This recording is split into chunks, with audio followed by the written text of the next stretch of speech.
তো আমাদের হচ্ছে অ্যাসাইনমেন্ট জমা দেওয়ার লাস্ট ডেট কত ছিল? 5, তাই না? সরি, প্রেজেন্টেশন জমা দেওয়ার লাস্ট ডেট মানে প্রেজেন্টেশন পিপিটি ফাইলটা জমা দেওয়ার লাস্ট ডেট কত ছিল? 5 ছিল না? আচ্ছা, তাহলে 6 তারিখে আমার যে ক্লাসটা পড়বে, ঠিক আছে, 6 তারিখে আমার যে ক্লাসটা পড়বে ওখানে আমার মানে আপনারা যে প্রথম 5টা গ্রুপ আছেন, ঠিক আছে, তারা হচ্ছে এই প্রেজেন্টেশন দেওয়ার জন্য একটু রেডি থাকবেন 6 তারিখে। ম্যাম আমি পরে যার সাথে অ্যাড হইছি হচ্ছে তার কোনো রেসপন্স নাই, আমি কি এখন ইন্ডিভিজুয়ালি দিতে পারবো? রেসপন্স নাই মানে আপনার সাথে যোগাযোগ করেন নাই আর? ম্যাম আমি যোগাযোগ করছিলাম বাট কোনো রেসপন্স পাই নাই। এখন তো বসে থাকলে হবে না, নিজে তো করতে হবে। তাহলে আলাদা করে ফেলেন। Okay ma'am. আচ্ছা, আপাতত তাহলে আমি যদি একটু স্ক্রিনটা শেয়ার করে দেই, তাহলে এই যে আমার প্রথম 5টা গ্রুপ আছে, এই 1 2 3 4 5, তারা হচ্ছে ওই যে নেক্সট সোমবার যে আমার রেগুলার ক্লাস হবে, তো ওই ক্লাসে প্রেজেন্টেশনের জন্য প্রিপেয়ার থাকবেন, ঠিক আছে? সো প্রিপেয়ার থাকবেন। ওই দিন যদি আমি প্রেজেন্টেশন নেই তাহলে যাতে আপনারা ওই দিন দিতে পারেন এই প্রথম 5টা গ্রুপ। এমন হতে পারে যে ওই দিন কোনো যদি সমস্যা হয়, যদি আমার ক্লাস নেওয়ার দরকার হয়, তখন আমি ক্লাস নিতে পারি। বাট যেহেতু আমরা কি করছি, 5 তারিখ পর্যন্ত পিপিটি জমা দেওয়ার লাস্ট ডেট আমরা দিয়ে দিছি, তাই আমরা মেন্টালি প্রিপেয়ার থাকবো যে এই 5টা গ্রুপের হচ্ছে ওই সোমবার দিন, নেক্সট সোমবার দিন হচ্ছে আমরা প্রেজেন্টেশনটা নিব, ঠিক আছে? আর এখন প্রেজেন্টেশনে হচ্ছে একটা গ্রুপ সর্বোচ্চ 10 মিনিটস পাবেন আর কি, কোশ্চেন অ্যান্সার সহ সর্বোচ্চ 10 মিনিটস আমরা পাবো। তো এই 5টা গ্রুপের আমরা তাহলে সোমবারে প্রেজেন্টেশন নেওয়ার জন্য রেডি থাকবো, ঠিক আছে?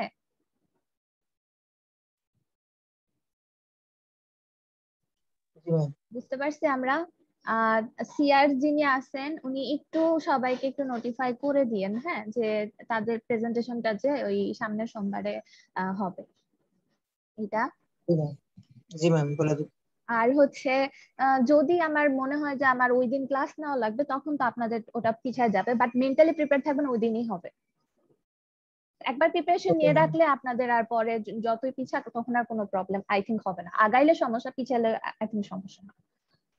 ওটা ধরে রাখেন। আর আমাকে এখন একটা এক্সট্রা ক্লাসের টাইম দিবেন, যেটা হবে, তাহলে এই শনিবারে আমরা নিচ্ছি না,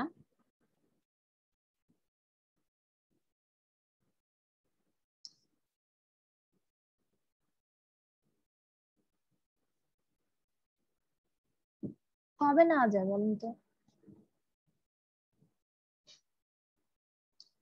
বৃহস্পতিবার যদি সন্ধ্যার দিকে নেই তাহলে কি সমস্যা হবে কারো? এই সপ্তাহে? না না, সামনের সপ্তাহে বৃহস্পতিবার সন্ধ্যায় যদি নেই, জাস্ট 1 ঘন্টা। ম্যাম কয় তারিখ পরে ম্যাম ওটা? দাঁড়ান দেখতেছি, 9 তারিখ পড়ে যায়।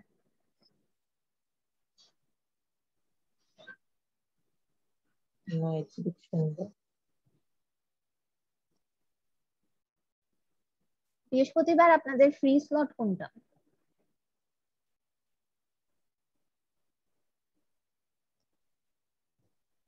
11:30টার পর থেকে ফ্রি ম্যাম। সবাই? জি ম্যাম। ম্যাম এই বৃহস্পতিবারও নিতে পারেন চাইলে। আচ্ছা, না ম্যাম, ওই দিন আমার 8:30 থেকে 1টা পর্যন্ত ক্লাস থাকে। 1টার পরে ফ্রি? জি ম্যাম। আচ্ছা, তাহলে বৃহস্পতিবার আমরা ধরেন 1টা থেকে ক্লাস নিতে পারি অথবা 2টা থেকে ক্লাস নিতে পারি। এটা হচ্ছে তাহলে বৃহস্পতিবার পড়তেছে 9 তারিখে, তাই না? জি ম্যাম। তাহলে 9 তারিখে আমরা দুপুরে হচ্ছে 2টা থেকে ক্লাস নিব। আর যদি কারো সমস্যা থাকে সেই ক্ষেত্রে আমার হচ্ছে বৃহস্পতিবার কোনো ক্লাস থাকে না, তো আমি যে কোনো টাইমেই নিতে পারবো। আর যদি সন্ধ্যায়ও সমস্যা নাই, আমার সন্ধ্যায়ও হচ্ছে সেটা নেওয়া যাবে। সন্ধ্যায় নিন না, ওই দুপুর বেলায় নিন। আচ্ছা, তাহলে আপনি একটু সবার সাথে কথা বলে নিয়েন এটা নিয়ে, যে 9 তারিখে হচ্ছে আমরা এই এক্সট্রা ক্লাসটা দিচ্ছি। ঠিক আছে, একটু কথা বলে নিয়েন যাতে কারো প্রবলেম না থাকে। ঠিক আছে ম্যাম। আর হচ্ছে আম, আমাকে ওই যে মেইলটা দিছিলেন ওখানে রিপ্লাইয়ে এটা অ্যাড করে দিবেন। জি ম্যাম।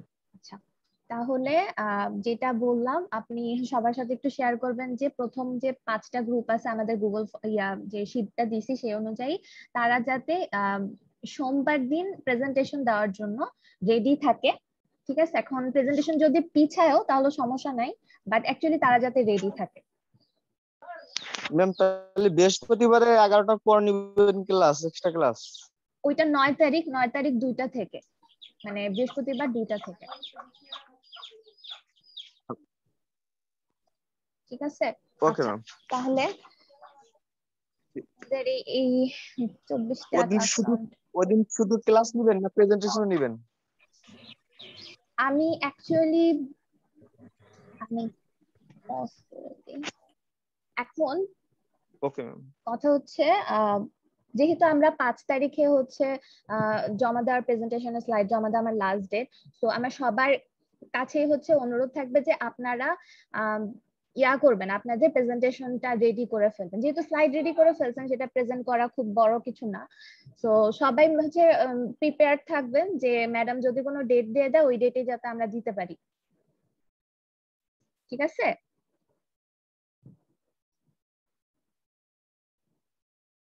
ঠিক আছে কি না? জি ম্যাম। আচ্ছা, এটাও একটু আপনাদের যে গ্রুপটা আছে গ্রুপের ওখানে হচ্ছে একটু বলে দিবেন যে 5 তারিখে যেহেতু আমাদের লাস্ট ডেট স্লাইড জমা দেওয়ার, আমি প্রচুর টাইম দিচ্ছি আপনাদেরকে, তো ওইটা যাতে আমি যেই দিন প্রেজেন্ট করতে বলবো ওই দিন প্রেজেন্ট করার জন্য রেডি থাকেন আপনারা। আচ্ছা, তো আজকের ক্লাসে আমরা চলে যাই।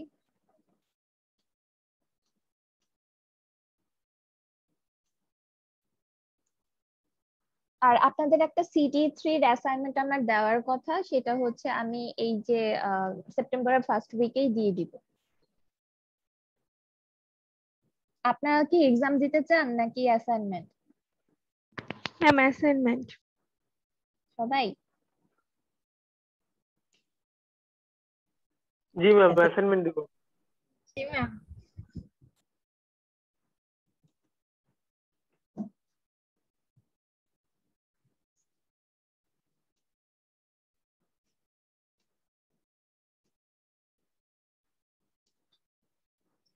আচ্ছা, আপনার স্ক্রিন দেখা যাচ্ছে?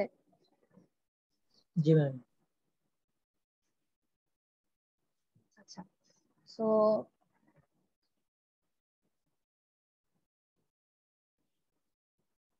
আমরা আজকে যে চ্যাপ্টারটা শুরু করব সেটা হচ্ছে সফটওয়্যার টেস্টিং স্ট্র্যাটেজিস। তো আজকে আমরা এই চ্যাপ্টারটা হালকা দেখব, আজকে আমি খুব বেশি আপনাদের পড়াবো না। তো সফটওয়্যার টেস্টিং হচ্ছে আমাদের যখন আমরা ফার্স্ট চ্যাপ্টার পড়ে আসছি তখন অ্যাকচুয়ালি আমরা বলছি যে সফটওয়্যার টেস্টিং জিনিসটা হচ্ছে কেন ইম্পর্টেন্ট। যে আমি অনেক ভালো, মানে আমি সফটওয়্যার বানালাম, ঠিক আছে, সেটাকে যদি সাথে সাথে ডিপ্লয় করে দেই তাহলে দেখা যাবে যে আমার সফটওয়্যারে কিছু ইরর থাকতে পারে, বা আমার সফটওয়্যার আমার যেসব রিকোয়ারমেন্ট ছিল সেই রিকোয়ারমেন্ট দেখা যাচ্ছে যে কিছু কিছু রিকোয়ারমেন্টে ফেল করতেছে, সেটা টেস্ট করা হয় না। তো এটা হচ্ছে খারাপ ইম্প্যাক্ট পড়ে আমার সফটওয়্যারের উপরে। যদি আমরা সফটওয়্যারের কোয়ালিটিকে এনহ্যান্স করতে চাই, কোয়ালিটি মেনটেন করতে চাই, তাহলে হচ্ছে সফটওয়্যার টেস্টিংটা খুবই ইম্পর্টেন্ট।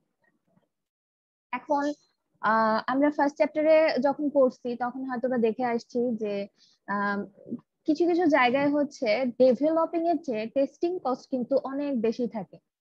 যে সমস্ত কোম্পানি চায় যে তারা একদম নির্ভুল সফটওয়্যার আর কি ডেলিভারি দিবে, এইটার জন্য প্রচুর কস্টিং হয়, তখন দেখা যায় যে ডেভেলপমেন্ট কস্ট থেকে টেস্টিং কস্টটাই হচ্ছে বেশি হয়ে যায়। তো টেস্টিং এর জন্য যেমন ডেভেলপিং এর জন্য আমাদের ডেভেলপারদের আলাদা টিম থাকে, টেস্টিং এর জন্য হচ্ছে এরকম আলাদা একটা টিম থাকে। তো আমরা যদি সফটওয়্যার কোম্পানিতে কেউ যাই তাহলে আমরা দেখব যে সেখানে দুইটা পার্ট আছে, একটা হচ্ছে ডেভেলপারদের পার্ট আর একটা হচ্ছে কোয়ালিটি অ্যাসিওরেন্স ইঞ্জিনিয়ারদের কাজ।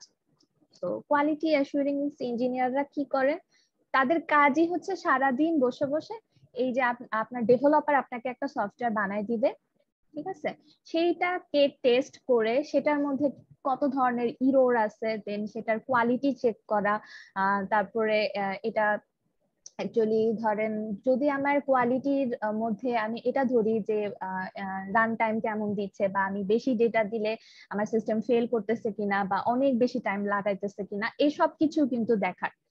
সো ইরর এক জিনিস হতে পারে যে আমার ধরেন কোন একটা ইনপুট দিলে ক্র্যাশ করতেছে, অথবা কোন একটা মডিউল ঠিক মতো কাজ করতেছে না, এগুলা যেমন দেখা তেমনি ওইসব কোয়ালিটির যে জিনিসপত্রগুলো, কোয়ালিটি মেজার গুলো, যে হ্যাঁ কাজ করতেছে হয়তো বাট স্লোলি কাজ করতেছে, এই সব কিছু মানে কাইন্ড অফ সব ধরনের দোষ ত্রুটি বের করা হচ্ছে কোয়ালিটি অ্যাসুরেন্স ইঞ্জিনিয়ারদের কাজ। এখন সফটওয়্যার টেস্টিং স্ট্র্যাটেজিস এটা একটা ভাস্ট একটা টপিক।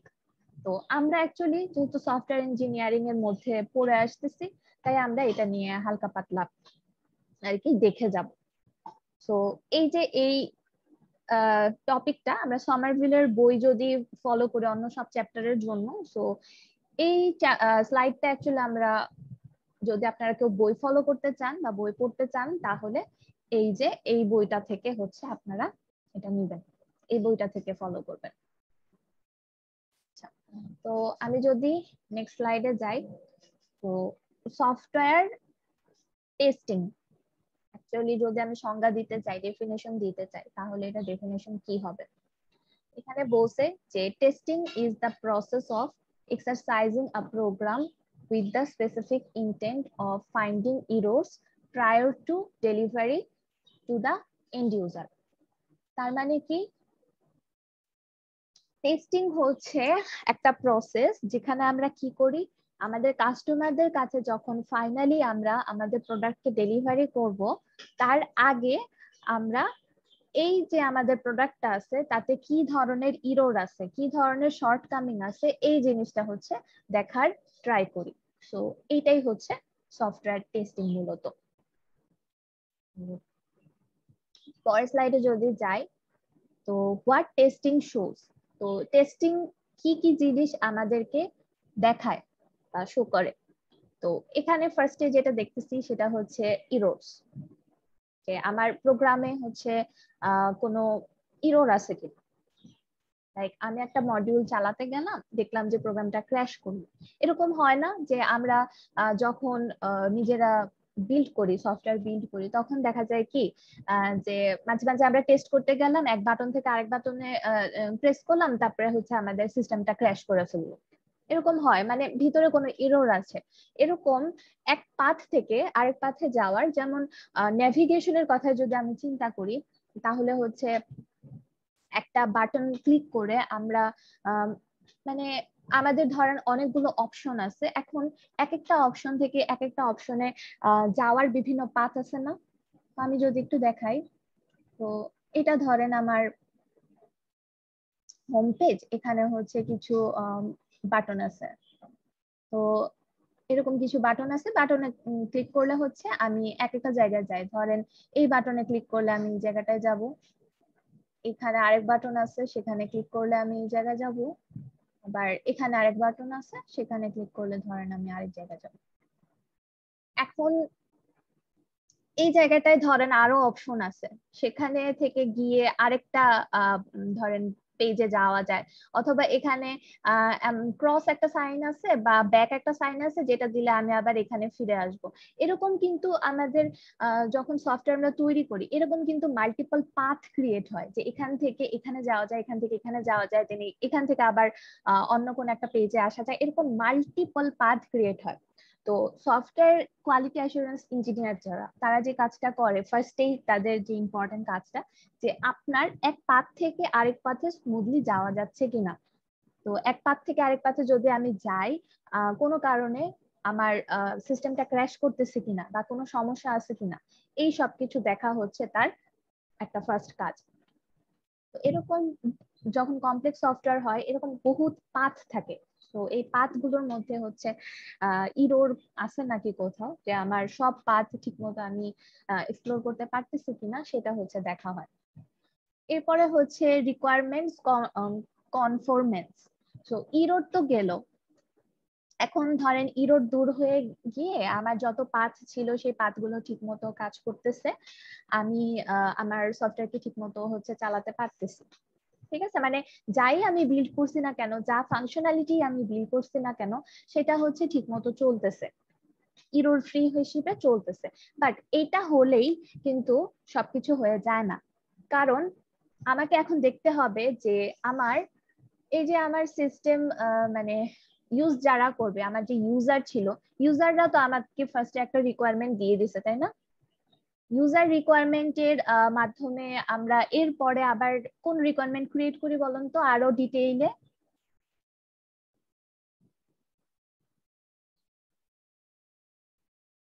ইউজার রিকোয়ারমেন্টের পরে সিস্টেম রিকোয়ারমেন্ট ক্রিয়েট করি। তাহলে হচ্ছে এই যে আমার সিস্টেম রিকোয়ারমেন্ট এবং ইউজার রিকোয়ারমেন্ট এগুলো আসলো, মেইনলি সিস্টেম রিকোয়ারমেন্টটা ইম্পর্টেন্ট।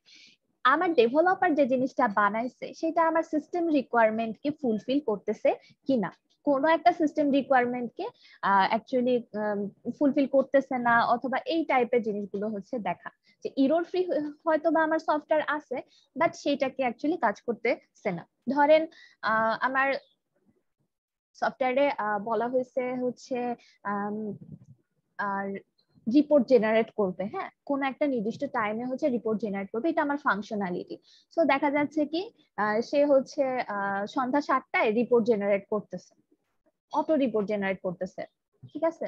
এখন অ্যাকচুয়ালি সিস্টেম রিকোয়ারমেন্টে যেটা ছিল যে না টাইমটা সন্ধ্যা 7টা না, টাইমটা হবে সন্ধ্যা 9টা, এটা আমার রিকোয়ারমেন্ট করা ছিল। আমরা রিকোয়ারমেন্ট ইঞ্জিনিয়ারিং যখন পড়ছি তখন এরকম হসপিটাল ম্যানেজমেন্ট সিস্টেমের ওখানে সিস্টেম রিকোয়ারমেন্ট দেখছিলাম যে এত তারিখে এতটার সময় একটা রিপোর্ট জেনারেট হবে। সো ওইখানে যে যেমন আমি দেখতেছি যে এই জায়গাটায় সমস্যা আছে, ওরা যে টাইম আমাকে রিকোয়ারমেন্ট বলে দিছিল সেই টাইমে কিন্তু এটা জেনারেট হচ্ছে না, হয়তো বা আগে পরে জেনারেট হচ্ছে।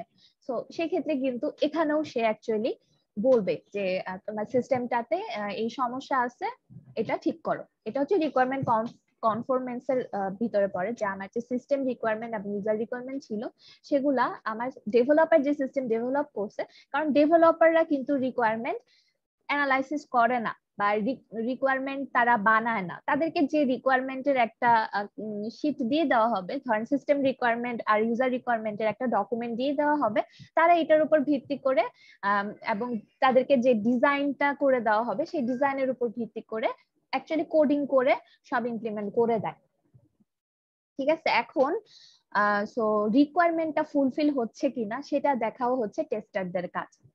এরপরে আরেকটা জিনিস আমরা দেখতেছি সেটা হচ্ছে পারফরমেন্স। হয়তোবা যেটা আমি বললাম যে ধরেন সার্চের একটা অপশন আছে আপনার, তো সার্চটা হচ্ছে গিয়ে আপনার ইরর ফ্রি ভাবে জেনারেট করতে পারতেছে। ধরেন ছোট কিছু ডেটা দিলাম, ছোট কিছু মানে ডেটাবেসের সাইজ আমার ছোট থাকলো, আমার কোয়ারিটাও ছোট থাকলো, তখন দেখা যাচ্ছে যে ইরর ফ্রি ভাবে আপনাকে রেজাল্টটা দিচ্ছে। কিন্তু যখন আমি আমার ডেটার সাইজ অনেক বাড়ায় দিলাম বা আমার ডেটাবেসের সাইজ বেড়ে গেল, তখন দেখা যাচ্ছে কি যে এটা পারফরমেন্স ডিগ্রেড করতেছে, তার মানে অনেক বেশি টাইম লাগতেছে সেখানে আমার অ্যাকচুয়ালি রেজাল্টটা দিতে। সো এখানে হচ্ছে পারফরমেন্সের সমস্যা আছে। সো এইটাও হচ্ছে টেস্টাররা কি করবে, টেস্ট করে করে দেখবে। এরপরে যেটা আসে সেটা হচ্ছে অ্যান ইন্ডিকেশন অফ কোয়ালিটি। এখন এক একটা সফটওয়্যারের এক এক ধরনের কোয়ালিটি মেজারমেন্ট থাকতে পারে। কেউ চায় যে তার সফটওয়্যারটা হচ্ছে বেশ সিকিউরড হবে, সিকিউরিটি কোনো কোনো ক্ষেত্রে বেশি বড় ইস্যু হতে পারে।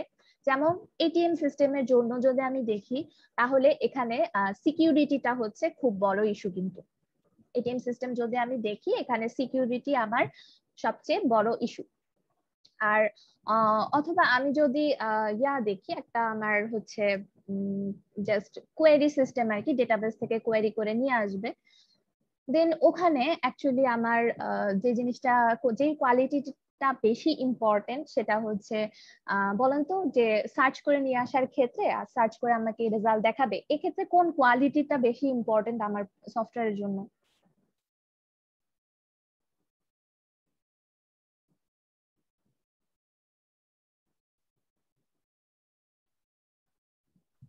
কতটা এফিশিয়েন্ট করতে পারে ওটা।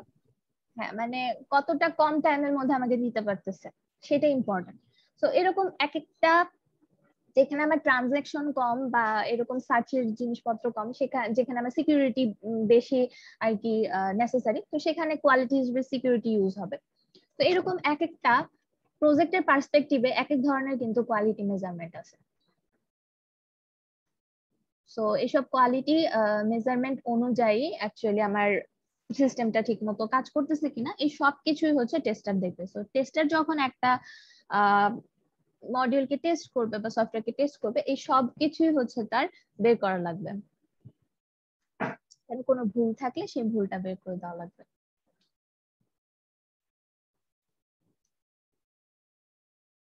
আচ্ছা, এখন বলছে হচ্ছে স্ট্র্যাটেজিক অ্যাপ্রোচ। তো টেস্টিং এর কিছু স্ট্র্যাটেজিক অ্যাপ্রোচ আছে, সেটা হচ্ছে কি আমরা একটু দেখি যে to perform effective testing you should conduct effective technical reviews. By doing this, many errors will be eliminated before testing commences. তো ফার্স্টে যেটা করা যায় যে টেস্টিং ফেজে নিয়ে যাওয়ার আগে আমরা যেটা করতে পারি, আমাদের কিছু টেকনিক্যাল যে ধরেন এক্সপার্ট যারা আছে তাদের কাছে ফার্স্টে এটাকে দিতে পারি যে আপনি এটা একটু চালায় দেখেন আপনার কাছে কোনো কিছু আর কি ভুল মনে হচ্ছে কিনা। মানে জেন্টলি টেস্ট করবে জিনিসটাকে, অ্যাকচুয়ালি ইউজ করে করে আর কি টেস্ট করে দেখবে। টেস্টাররা যেমন একদম হার্ডলি টেস্ট করে এবং সবকিছু খুঁটিনাটি পাথ সব চেক করে, এখানে তারা কিন্তু তা করবে না। তারা জাস্ট টেকনিক্যাল এক্সপার্ট, একটু ইউজ করে, তাদের অনেক এক্সপিরিয়েন্স আছে, ইউজ করে বুঝতে পারবে যে এখানে যদি বড় কোনো ভুল থেকে থাকে তাহলে সেটা কিন্তু তারা ইজিলি ধরে ফেলতে পারবে। তখন তারা আমাদেরকে বলতে পারবে কি যে এই জায়গায় একটু প্রবলেম আছে, তো সেই অনুযায়ী আমরা কি করব, আমাদের ডেভেলপাররা জিনিসটাকে সলভ করে ফেলবে এবং এরপরে দেওয়া হবে হচ্ছে টেস্টারদের কাছে এবং টেস্টাররা খুঁটিনাটি সব টেস্ট করে দেখবে। সো এটা একটা approach. Then testing begins at the component level and works outward towards the integration of the entire computer based system. So testing এর ক্ষেত্রে যে অ্যাপ্রোচটা অ্যাকচুয়ালি অনেক ইউজ করা হয় সেটা হচ্ছে, ধরেন আমার টোটাল একটা সিস্টেম, সেটার হচ্ছে ধরেন দুটা মডিউল আমি ভাগ করতে পারি। দুটা মডিউলে যদি ভাগ করি, এই মডিউল গুলাকে আবার ধরেন এটাকে 3টা মডিউলে ভাগ করা যায়, ঠিক আছে? তো রোবটই যদি আমি চিন্তা করি, এখানে রোবট চিন্তা করলে তার হেড যদি আমি আলাদা করে ফেলি এবং আদার্স বডি পার্ট আলাদা করে ফেলি, তো সেখান থেকে আবার লেগস, তারপরে হ্যান্ড, এই সব কিছু আবার মডিউলে ভাগ করে ফেলতে পারি। এখন আমি যে পুরা জিনিসটা টেস্ট করব যে পুরাটা একবারে কাজ করে কিনা, তার আগে আমি কি করব, ফার্স্টে আমার ছোট্ট একটা মডিউল নিব, মডিউলটা টেস্ট করে দেখবো যে এই মডিউলের ভিতরে অ্যাকচুয়ালি ঠিকমতো কাজ করতেছে কিনা।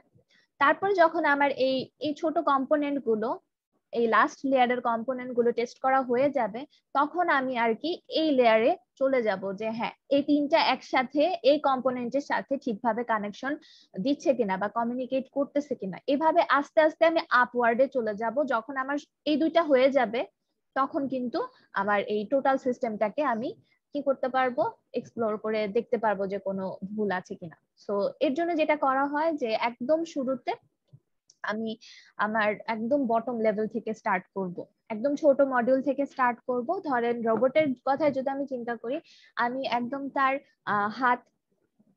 হ্যান্ড থেকে যদি শুরু করি যে তার হাতের স্ট্রাকচারটা ঠিক আছে কিনা এবং সে অ্যাকচুয়ালি সে হাত নাড়াতে পারতেছে কিনা, কোনো কিছু গ্রিপ করতে পারতেছে কিনা, এই জিনিসগুলো ধরেন চেক করলাম। চেক করার পরে সেটা হচ্ছে তার আর্মের সাথে ঠিক মতো কানেক্টেড আছে কিনা।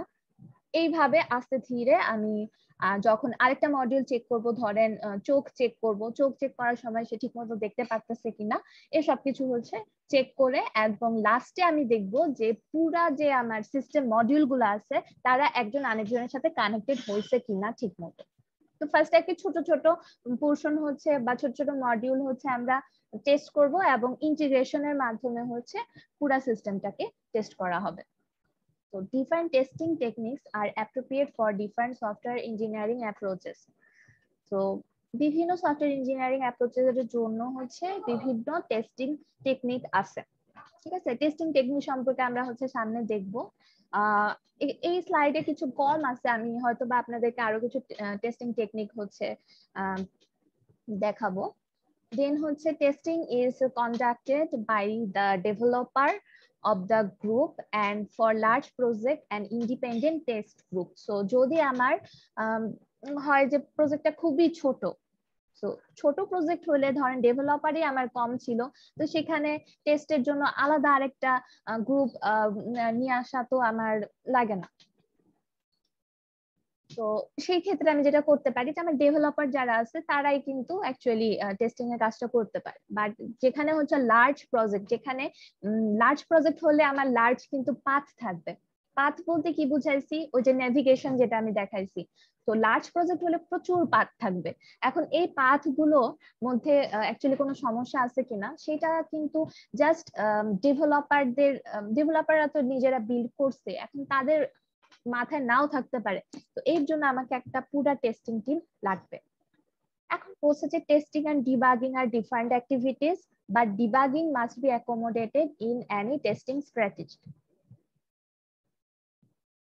আচ্ছা, তো ডিবাগিং আর টেস্টিং এই দুটার মধ্যে কি আমরা কোনো পার্থক্য খুঁজে পাই?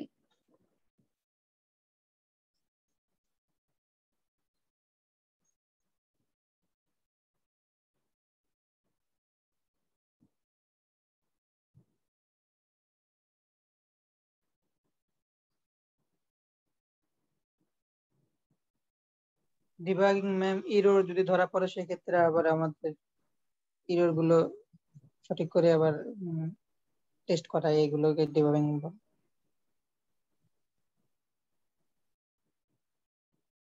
আচ্ছা, টেস্টিং হচ্ছে অ্যাকচুয়ালি দেখা আপনার সিস্টেমটা ঠিকমতো কাজ করতেছে কিনা, আর ডিবাগিং হচ্ছে কোন জায়গাটায় ভুল আছে সেই জায়গাটাকে এনশিওর করা যে এই জায়গাটায় ভুল আছে। তো টেস্টিং আর ডিবাগিং এই জন্য হচ্ছে দুটো ডিফারেন্ট। একটা হচ্ছে মোর স্পেসিফিক যে ইরর আছে, ঠিক আছে, কোন জায়গায় ইরর আছে সেটা হচ্ছে ডিবাগিং, আর টেস্টিং হচ্ছে আপনার সিস্টেমে কোনো ইরর আছে কিনা। আর different activities but debugging must be accommodated in any testing strategy. So testing স্ট্র্যাটেজির মধ্যে ডিবাগিংটা অ্যাকোমোডেট করা উচিত, যে ভুলটা কোথায় আছে। যদি ভুলটা ধরাই দিতে পারি তাহলে আমার ডেভেলপার ইজিলি হচ্ছে কাজটাকে করতে পারবে। এরপরে আসছে হচ্ছে VNV, ভেরিফিকেশন এন্ড ভ্যালিডেশন। এটা হচ্ছে আমরা যখন ভিশেপ মডেল দেখছিলাম তখন দেখে আসছিলাম যে ভেরিফিকেশন আর ভ্যালিডেশন কি। তো ফার্স্টেই আমি শুরুতে এই দুটা লাইনে জাম্প করব যে ভেরিফিকেশন একটা সেন্টেন্সে বুঝতে গেলে আমরা কি পাই। তো ভেরিফিকেশন হচ্ছে are we building the right product, আর ভ্যালিডেশন হচ্ছে আর উই ভেরিফিকেশন হচ্ছে are we building the product right, আর ভ্যালিডেশন হচ্ছে are we building the right product. তো প্রথমটার মানে হচ্ছে যে আমরা যে ফাংশনালিটি হচ্ছে তৈরি করছি আমাদের প্রজেক্টের জন্য, এই ফাংশনালিটি গুলো ঠিকমতো কাজ করতেছে কিনা। ধরেন আপনি একটা এটিএম সিস্টেমে যে কাজ করছেন যে ক্যাশ ট্রান্সফার করতে পারবে, ঠিক আছে, ক্যাশ ট্রান্সফার করতে পারবে। এখন ট্রান্সফারটা ঠিকমতো হচ্ছে কিনা, ট্রান্সফারটা ঠিকমতো হচ্ছে কিনা সেটা হচ্ছে গিয়ে ভেরিফিকেশন, যে কাজটা ঠিকমতো হচ্ছে কিনা। বাট ভ্যালিডেশন হচ্ছে হয়তো বা ক্যাশ ট্রান্সফারের অপশনটা আপনার যে যারা আপনাকে প্রজেক্টটা করতে দিয়েছিল তারা অ্যাকচুয়ালি এই অপশনটা চায় নাই, এই অপশনটা চায় নাই এন্ড এভাবে চায় নাই। সো এটা অ্যাকচুয়ালি ভ্যালিডেশনের ক্ষেত্রে দেখা যায় যে ইউজার যেভাবে চাইছে সেভাবে আমি করতে পারছি কিনা। ভেরিফিকেশন হচ্ছে আমি যে জিনিসটা করছি সেটা ইরর ফ্রি কিনা, বাট ভ্যালিডেশন হচ্ছে আমার ইউজার যে রিকোয়ারমেন্ট ছিল সেই রিকোয়ারমেন্ট অনুযায়ী জিনিসটা ঠিক হচ্ছে কিনা। সো এই জন্য বলছে যে আমরা কি প্রোডাক্টটা সঠিকভাবে বানাচ্ছি। আর ভেরিফিকেশন হচ্ছে না, ভেরিফিকেশন হচ্ছে আমরা কি প্রোডাক্টটা সঠিকভাবে বানাচ্ছি কিনা, আর ভ্যালিডেশন হচ্ছে আমরা সঠিক প্রোডাক্ট বানাচ্ছি কিনা, মানে আমার ইউজারের যে রিকোয়ারমেন্ট সেই রিকোয়ারমেন্ট অনুযায়ী বানাচ্ছি কিনা।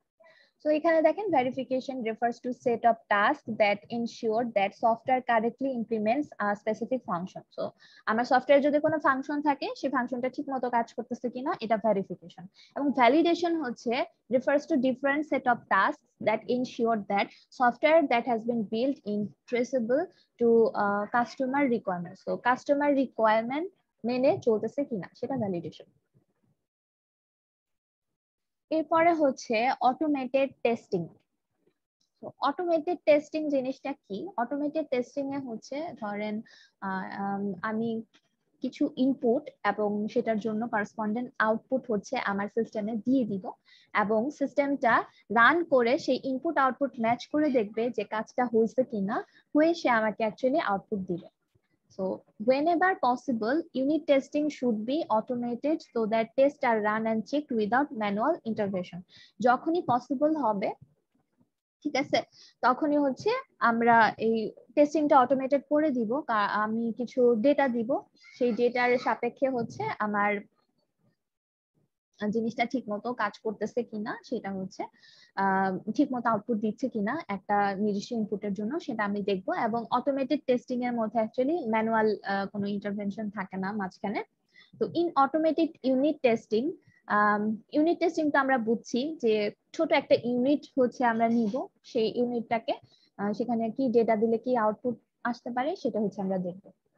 আচ্ছা, you make use of a test automation framework. So test automation framework আছে একটা, এটা হচ্ছে যে ইউনিট নামে একটা ফ্রেমওয়ার্ক আছে যেখানে হচ্ছে এই অটোমেটেড টেস্টিং এর কাজটা করা হয়, to write and run your program test.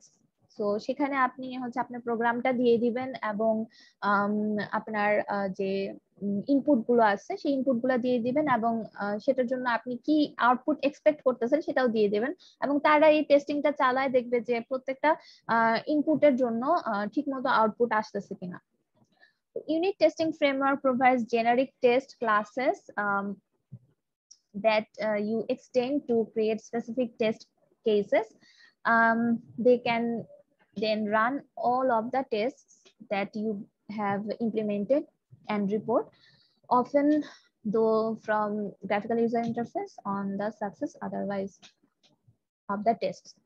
So এখানে হচ্ছে কিছু ক্লাস থাকে এই ফ্রেমওয়ার্ক গুলোর মধ্যে, সেই ক্লাসটা আমরা ইনহেরিট করে এক্সটেন্ড করে সেখানে হচ্ছে আমাদের টেস্ট কেস গুলোকে দিতে পারি, এবং তারা এই আমাদের প্রোগ্রামের উপরে সেই টেস্ট কেস গুলো চালানোর পরে হচ্ছে আমাদেরকে অ্যাকচুয়ালি আউটপুটটা দিবে।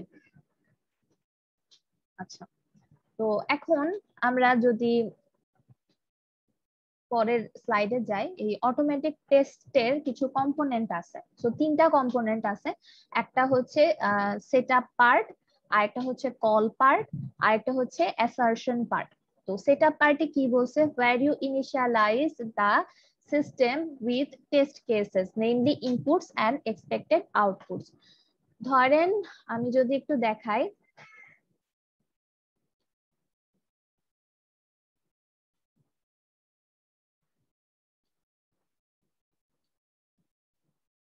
এই জায়গাটা একটু দেখাই।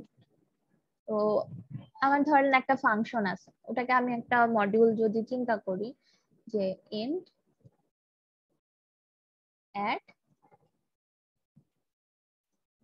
a int b,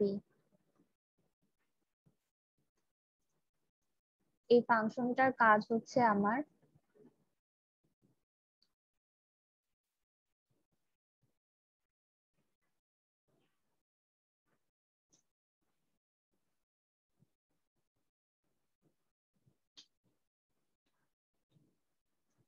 ধরেন এটা কোন একটা ক্লাসের আন্ডারে আছে,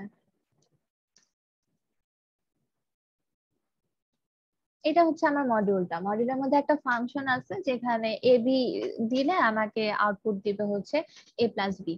তো ফার্স্টে আমার যে কাজটা হচ্ছে সেটা হচ্ছে সেটআপ পার্ট, যেটা সেখানে হচ্ছে ধরেন আমি যদি এখানে সেটআপ পার্ট যদি দেখাই তাহলে আমার ইনপুট হবে হচ্ছে 5 আর হচ্ছে 5, আমার আউটপুট কি হবে এটার জন্য 10। তো এরকম আমরা প্রত্যেকটা কেসের জন্য হচ্ছে এখানে ডিক্লেয়ার করে দিব যে ইনপুটের জন্য আউটপুট কি হবে। এরপর call part where you call the object or method to be tested। So এই যে এই আমার ক্লাসের ধরেন এই অ্যাড ফাংশনটাকে আমি টেস্ট করব, তখন আমি যেটা করব এখন আমাকে হচ্ছে কল দিতে হবে। সো কল দেওয়ার জন্য আমরা তো জানি যে আমার মেইন ক্লাস থেকে অ্যাকচুয়ালি অবজেক্ট ক্রিয়েট করে কল দিতে হয়। তো এত কিছু আমি দেখাচ্ছি না, আমি ধরেন মেইন ক্লাসের মধ্যেই আছি। সো আমি একটা ধরেন অবজেক্ট ক্রিয়েট করলাম। So a object is equal to জাভারিয়ান ফরম্যাট ভুলে গেছি, এইভাবেই হয়তো বা করে। সো অবজেক্টে হচ্ছে আমার এই টাইপের একটা অবজেক্ট ক্রিয়েট করে ফেললাম আমি। এখন যেটা আমি করব যে এই মেথডটাকে হচ্ছে কল দেওয়া লাগবে। সো ধরেন আমি কল দিলাম হচ্ছে a.add, দেন এই জায়গাটায় হচ্ছে এখানে আমার যে টেস্ট কেসের মধ্যে যে যত কিছু থাকবে সেটা হচ্ছে ধরেন এখানে অ্যাড হবে। ধরেন নাম্বার 1 আর হচ্ছে নাম্বার 2 অ্যাড করলাম। তো এভাবে হচ্ছে জিনিসটা হচ্ছে আমি কল দিব। এটা হচ্ছে কল পার্ট। আর অ্যাসারশন পার্ট কি? An assertion part where you compute the result of the call with the expected result। So compare করব আমার যে রেজাল্টটা আসছে সেটা আমার আউটপুটের সাথে কম্পেয়ার করব যে জিনিসটা ঠিক আছে কিনা। If assertion evaluates to true, the test has been successful. If false, then it has failed। তো এটাই হচ্ছে কথা। এখন ধরেন যে আমার এখানে টেস্ট কেসে দেওয়া আছে যে 5.5 and 5, তো আমার এটার অ্যান্সার আসবে হচ্ছে 10.5। এইটা যদি আমি কল দেই আমার মেথডে, আমাকে কি এই 10.5ই দেখাবে? না ম্যাম 10 দেখাবে। 10 দেখাবে। তাহলে এইটা কি একটা এরর না? অ্যাকচুয়ালি আমার যে ইনপুট হওয়ার কথা ছিল সেই আউটপুট আমি পাই নাই। এবং এই যে আমার ফ্র্যাকশনের যে পার্টটা যেটা মিস গেল, ঠিক আছে। এখন ধরেন আপনার প্রোগ্রামে এমন থাকতে পারে যে ফ্র্যাকশনের পার্টটা হচ্ছে অনেকবার গুণ আকারে আছে, তো সেক্ষেত্রে আপনার যে মেইন ভ্যালুটা ছিল সেটা অনেক কমে যাবে না? মানে এই ফ্র্যাকশনটা কিন্তু যদি বড় বড় অপারেশনে ইউজ হয় তাহলে কিন্তু অনেক বেশি ইফেক্ট ফেলে। তো এই জন্য এখানে হচ্ছে আমার দেখা লাগবে যে এই জায়গাটা একটা প্রবলেম ছিল। সো দেখেন আমার কাজ কিন্তু ঠিক মতো করতেছে, দুইটা জিনিস যোগ করে দিচ্ছে, বাট এই যে কর্নার কেস, তো এর জন্য হচ্ছে আমার জিনিসটা কিন্তু কাজ করবে না। সো এগুলাই হচ্ছে টেস্টাররা মেইনলি টেস্ট করে করে দেখে। সো এই 3টা পার্ট ছিল অটোমেটেড টেস্টিং এর, খুবই ইজি জিনিস। এখন পরেরটাতে যদি যাই, ইউনিট টেস্টের ইফেক্টিভনেস এর কথা এখানে বলছে যে the test cases should show. এখন আমরা যে ইউনিট টেস্ট করব এটা কিন্তু টেস্টিংটা পুরাই নির্ভর করে যে আমি আমার টেস্ট কেস যেটা আমি বানালাম টেস্ট কেসটা কতটা ইফেক্টিভলি বানাইছি। টেস্ট কেস এমন হওয়া উচিত যেটা হচ্ছে আপনার কর্নার কেসগুলোকে নিয়ে আসবে, যেটা দিয়ে আমি ইজিলি আর কি বুঝতে পারবো যে হ্যাঁ আমার অ্যাকচুয়ালি সমস্যা আছে, আমার সিস্টেমে সমস্যা আছে, সমস্যাগুলা মানে একদম কর্নার কেসগুলা যাতে আমার চলে আসে তার মধ্যে। নর্মাল যেমন আমি যদি এখানে সব ইন্টিজার দিয়ে দিয়ে দিয়ে দিয়ে চেক করতাম তাহলে কিন্তু এই ভুলটা আমি ধরতে পারতাম না যে আমার ফ্লোটিং পয়েন্ট এখানে ফ্লোটিং পয়েন্টের জন্য ভুল দেখাচ্ছে। তো ফ্লোটিং পয়েন্টের জিনিসটা আমার এখানে মাথায় আনতে হবে। তো এখানে বলছে যে the test cases should show that when used as expected, the component that you are testing does what it's supposed to do. তো টেস্ট কেসের মধ্যে এই জিনিসটা থাকতে হবে যে আমার কম্পোনেন্ট যে কাজটা করতে চাচ্ছে সেইটা যাতে আমার এই টেস্ট কেসের মাধ্যমে হচ্ছে এই ইনপুট আউটপুট দেখে আমরা ঠিকমতো বুঝতে পারি। এরপরে হচ্ছে if there are defects in the component this should be revealed by test cases. So test কেসটা এমন বানাতে হবে, যেটা আমি বারবারই বলতেছি যে কর্নার কেসগুলো থাকতে হবে, যে কেসে ভুল হওয়ার সম্ভাবনা সবচেয়ে বেশি সেগুলা থাকতে হবে, যে তারা যাতে আমার কম্পোনেন্টের ডিফেক্টটা বের করতে পারে টেস্ট কেস, এরকম টেস্ট কেস থাকতে হবে। Then হচ্ছে this leads to two types of unit test case. The first of these should reflect normal operation of a program and should show that the component works as expected. তো দুইটা হচ্ছে তাহলে আমার unit test case থাকে দুই টাইপের। So একটা হচ্ছে কি the first of these should reflect normal operation of a program and should show that the component works as expected. তো এখানে প্রথম টেস্ট কেসে থাকবে হচ্ছে নরমাল যে ইয়াগুলো, যেমন আমি একটু আগে যে এক্সাম্পল দেখালাম সেখানে এখানে আমি বলতে পারি যে যে সংখ্যাগুলো আর কি ইন্টিজারই আমি দিচ্ছিলাম, তো ঠিকমতো কাজ করতেছে কিনা ওগুলা। আর the other kind of test cases should be based on testing experience where common problems arise. Corner case গুলো থাকতে হবে, যেটা দিলে আপনি বুঝতেছেন যে এখানে প্রবলেম হইতে পারে সেটা আপনাকে দিতে হবে। It should be abnormal, it should use abnormal inputs to check that they are properly processed and do not crash the component. So আমি যে একটু আগে দেখাইলাম সেখানে আমি দুইটা ইন্টিজার দিছি, তো এটা না দিয়ে আমি যদি ওখানে ক্যারেক্টার দিতাম বা একটা স্ট্রিং পাঠিয়ে দিতাম তখন সিস্টেমটা তো ভুল হতো বা ক্র্যাশ করতো। সেটা ভুল বা ক্র্যাশ হওয়া ব্যতীত আমার সিস্টেমটা কাজ করতে পারতেছে কিনা সেটাও হচ্ছে আমাকে এনশিওর করতে হবে। সো আমার দুই টাইপের থাকবে, একটা নরমাল যে ইনপুট যেটা নরমালি হওয়ার কথা, ইনপুট আসার কথা সেই ইনপুটটা, আর আরেকটা থাকবে হচ্ছে অ্যাবনর্মাল ইনপুটও আমি দিয়ে দেখবো যে অ্যাবনর্মাল ইনপুট দিলে ও হ্যান্ডেল করতে পারতেছে কিনা। যেমন আমি যদি এখানে স্ট্রিং পাঠায় দিই তাহলে অ্যাকচুয়ালি প্রোগ্রামটা ইরর দেখানো বা ক্র্যাশ করার আগেই তাকে হ্যান্ডেল করতে হবে যে একটা জিনিস হয়তো বা ইফ এলস দিয়ে জাস্ট শো করে দিল যে এই ফাংশনে জাস্ট ইন্টিজারই আপনি ইনপুট দিতে পারবেন, কোনো স্ট্রিং ইনপুট দিতে পারবেন না। প্রোগ্রামটা প্রোগ্রামের মধ্যে চললো, জিনিসটা ক্র্যাশ করলো না। আর আমি যদি এটা হ্যান্ডেল না করি তাহলে কিন্তু প্রোগ্রামটা ক্র্যাশ করবে। সো এই জন্য হচ্ছে এই দুই টাইপের টেস্ট কেস হচ্ছে আমার লাগবে।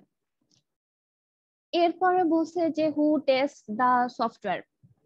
এখন ডেভেলপার আছে আর হচ্ছে আমাদের টেস্টার গ্রুপ যারা কোয়ালিটি অ্যাসুরেন্স এর কাজ করে, দুইটা গ্রুপ আছে। এখন ডেভেলপার কি করবে, ডেভেলপার তো ডেভেলপ করবে। এখন আপনি যখন একটা জিনিস ডেভেলপ করতেছেন তো আপনার ওই জিনিসটার প্রতি একটা সফট কর্নার কাজ করবে।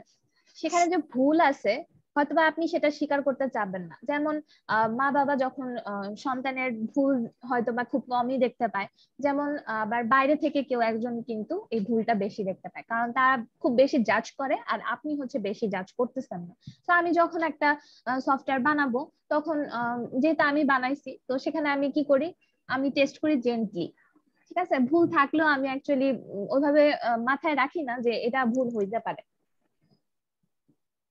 তো সেই ক্ষেত্রে হচ্ছে এই জিনিসটা ডেভেলপার দিয়ে যদি টেস্ট করান তাহলে হচ্ছে টেস্টের ইয়াটা থাকে না। যেমন এখানে আমরা যদি দুটো চিত্র দেখতে পাই, এখানে এই চিত্রটাকে খুব অ্যাগ্রেসিভ মনে হচ্ছে যে সে একদম ভুল বের করার জন্য বসে আছে যে কই ভুল আছে কই ভুল আছে, বাট এদিকে দেখা যাচ্ছে একটু শান্তশিষ্ট ভাবে বসে আছে, কারণ ডেভেলপার জেন্টলি টেস্ট করে, সে এই সিস্টেমটা বানাইছে, তার নিজের সিস্টেমে নিজে ভুল বের করা এটা তার পছন্দ নাই হতে পারে।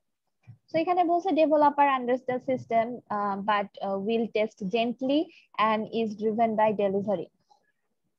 ঠিক আছে, তার জাস্ট ডেলিভারি দেওয়া লাগবে, সে জেন্টলি টেস্ট করে।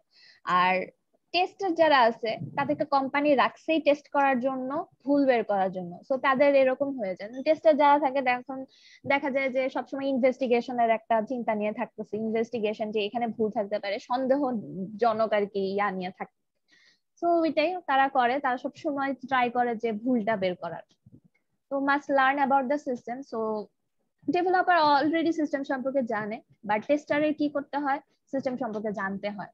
দেন but will attempt to break it. তো অ্যাকচুয়ালি এরা এই জিনিসটা ব্রেক করার ট্রাই করে এবং কোথায় কি ভুল আছে না আছে এটা হচ্ছে বের করার ট্রাই করে। আর বলছে যে is driven by quality, so quality দিয়ে এরা হচ্ছে ড্রাইভ হয়। আচ্ছা,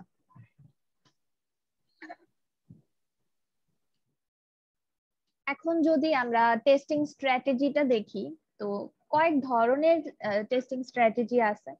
তো ফার্স্টে যেটা সেটা হচ্ছে ইউনিট টেস্টিং।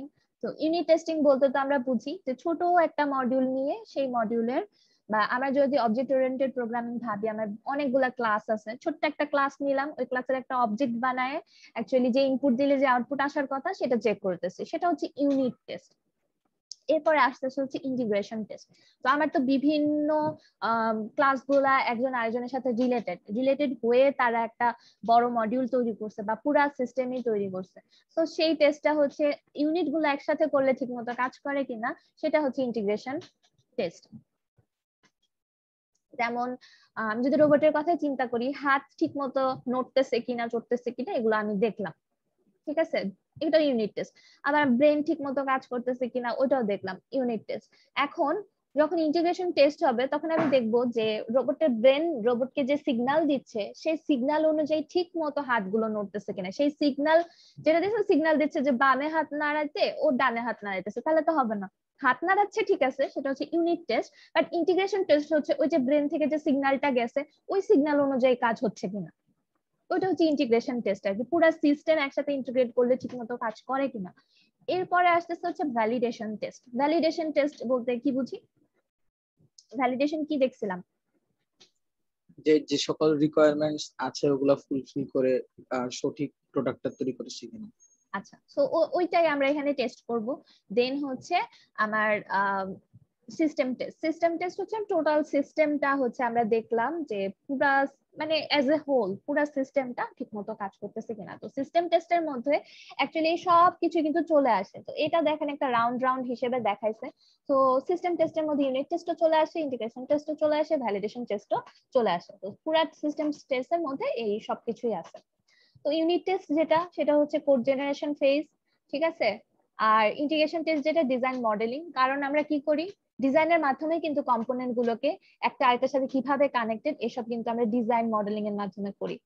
দেন লাস্টে হচ্ছে ভ্যালিডেশন টেস্ট, এটার জন্য আমরা অ্যানালাইসিস মডেলিং বলতে পারি এটাকে। অ্যানালাইসিস মডেলিং যেটা সেটা টেস্ট করি, কারণ আমরা রিকোয়ারমেন্টের সাথে এখন মিলাই দেখি। তো রিকোয়ারমেন্ট অ্যানালাইসিস যেটা আমি করছি তো সেটার সাথে মিলাই দেখি। আর লাস্টে হচ্ছে পুরা আমার সিস্টেমেরটা আমরা দেখি। তো এটা হচ্ছে সিস্টেম ইঞ্জিনিয়ারিং। তো আজকে আমরা মেইনলি এতটুকুই দেখবো, আমরা টেস্টিং এর বাকি পার্টটা নেক্সট ক্লাসে দেখবো ইনশাআল্লাহ।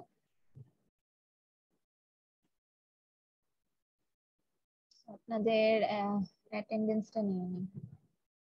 আচ্ছা, আমি আবার বলতেছি যে সোমবার দিন প্রথম 6টা গ্রুপ যে আছে আমাদের ফর্মে তারা যাতে প্রিপেয়ার থাকি প্রেজেন্টেশন দেওয়ার। তো ম্যাডাম যদি প্রেজেন্টেশন নেয় তাহলে যাতে আমরা রেডি থাকি।